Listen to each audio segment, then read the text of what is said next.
Ah, doutor, mas meu filho ainda não fala.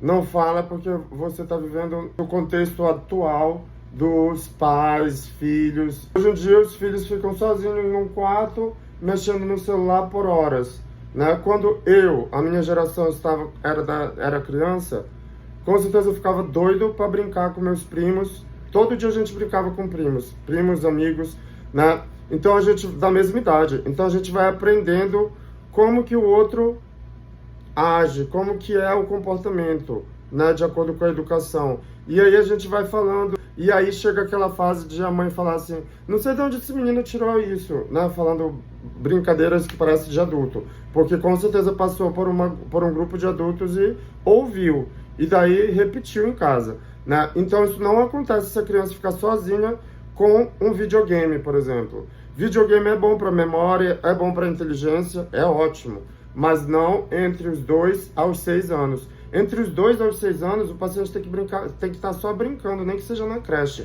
né? Tem que estar com pessoas da idade, tem que estar com crianças da idade delas, porque senão elas não vão aprender. No nosso cérebro existem os neurônios em espelho, né? Os neurônios em espelho têm uma capacidade peculiar, que é só deles, de repetir o que o outro está fazendo, o comportamento, a voz, dentre outras características.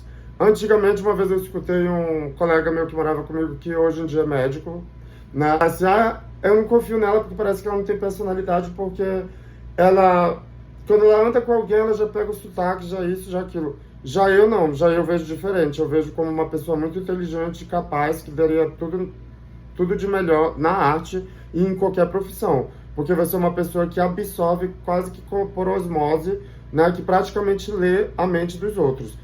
E quando você encontra duas pessoas que têm muitos neurônios em espelhos, é capaz mesmo de você se comunicar praticamente só com olhar, né?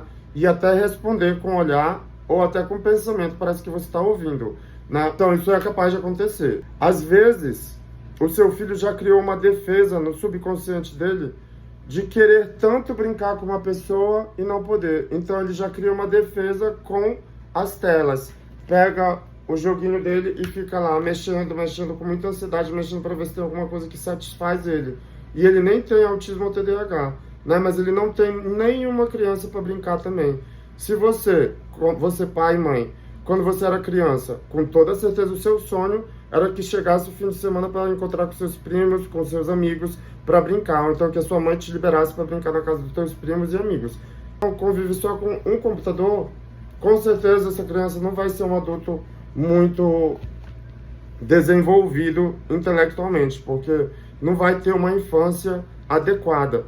Então, os eletroeletrônicos são importantes, mas você tem que deixar a maioria do tempo para ele brincar, para ele correr, para ele gastar energia. Senão a fisiologia natural do paciente não fica adequada. E tem que fazer o seu filho se alimentar. Um acompanhamento psicológico, nutricional, porque ela vai encaixando e adequando um paladar que não é mais infantil de acordo com a idade, né? Isso gradativamente, porque às vezes se você dá um alimento para a criança de maneira equivocada, ela vai achar muito ruim, isso vai traumatizar a criança, ela não vai querer comer mais nada diferente. Então tem que ter cuidado se ela tem seletividade alimentar ou se ela está com trauma por algum tipo de equívoco que você cometeu. Tem mães que já vão dando logo comida em vez de passar para o leite, depois aquele outro leite, né? E acrescentar papinha, já vai dando logo comida e o paciente não quer mais comer nada porque comeu uma comida de um adulto, de paladar de adulto, né? Então tem que se atentar para isso também. E quando isso acontece, acaba que o paciente começa a ter desnutrição, né? Fica muito tempo sem comer, começa a ter problema no estômago. Aí vai degenerar pela gastrite e o ácido gástrico os receptores que absorvem as substâncias principais dos neurônios, que são as do complexo B, né? E daí vai começar a diminuir o raciocínio, vai lentificar o raciocínio e o processamento de informações, e daí o paciente começa a ficar ruim. E daí essa acidez vai para o intestino, que causa outras alterações metabólicas, e daí o paciente não come tanto, vai ter constipação e vai ter outras complicações que vão gerar um quadro de critérios para o autismo.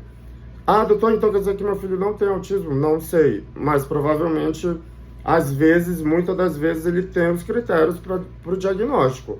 mas ele não é autista, entende? Às vezes é a criação, às vezes é a cultura dele, né? Então, dos pais, porque às vezes os pais são um de uma cultura, outro de outra, e daí o paciente cresce com uma alteração diferente dos outros coleguinhas, né?